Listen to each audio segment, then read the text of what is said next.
په هالند کې یو د افغانستان ملي لوبډله هالند ته راغلې د هالند څخه یې څلور ورځنۍ لوبه په خورا اساني او په مست سره وګټله. اوس لنډ مرکه لرو د تکړه لوبغاړي ښاغلي محمد نبي خان سره. که درمن محمد نبي خان هالند ته ښه راغلاست او مبارک مو چې د هالند څخه مو څلور ورځنۍ ټیسټ لوبه خورا په مزه او په اساني وګټل. که تاسو د ملي لوبډلې د اوسني حالت په باره کې خپل معلومات او خپل نظر راسره شریک کړئ. بسم الله الرحمن الرحیم.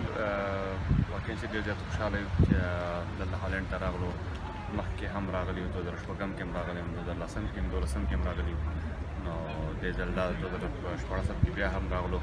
نو واقعا چې دې ځل مونږ چې هالند سره لوبه وکړه نو د څلورو ورځو ټیسټ لوبه وه او چې زموږ لپاره ډېر زیات مهم و دا میچ ګټل ځکه چې په انټر کانټیننټل کې پوینټس زموږ لپاره مهم و. 20 پوینټه ټول اخیستل ځکه که موږ د دې میچونو فاینل ته موږ ورسېدو نو انشاءالله موږ ټیسټ سټیټس هم اخلو د افغانستان لپاره.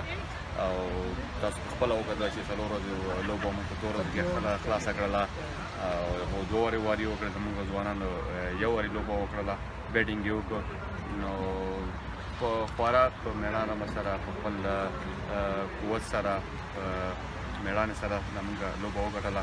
واقعا چې ډېر زیات خوشحاله یم ځکه چې موږ سره په ټیم کې تقریبا 15 سینیر پلیران ول پکې تقریبا 6 نوي ځوانان را سره پکې وو چې یو ډېر ښه ثابته شول د ملي ټیم لوبغاړو لپاره.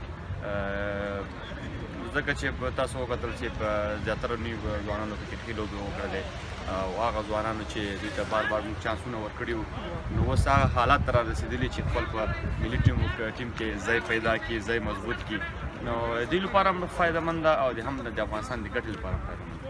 یعنې تاسو د هغو نوو لوبغاړو څخه ډېر راضي یاست چې هغه د ملي لوبډلې سره اوس یو ځای دي لکه رحمت شاه یو 15 منډې یې وکړې، حشمت الله شاهدي 83 منډې وکړې. د نوو لوبغاړو ګډون تاسو غوره بولئ؟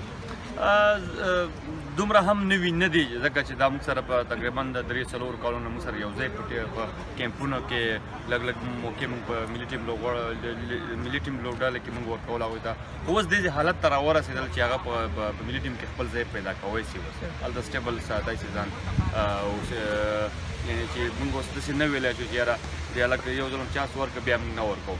نو موږ په دې لوبغاړو کې یا سلیکشن کمیټې یا کرکټ بورډ ادارې په دې لوبغاړو کې اچې کتلي وو چې دوی به ځان سره ساتل هم په کیمپونو کې هم اے ټیم مسابقې دوی ته ورکولې هم په دوی ته به بیل بیل کیمپونه ارینج کول د نور روزنې لپاره.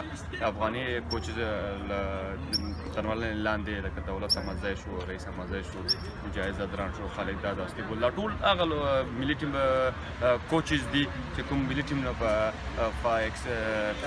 استعفا ورکړې ده اوس کوچز ته راغلي دي.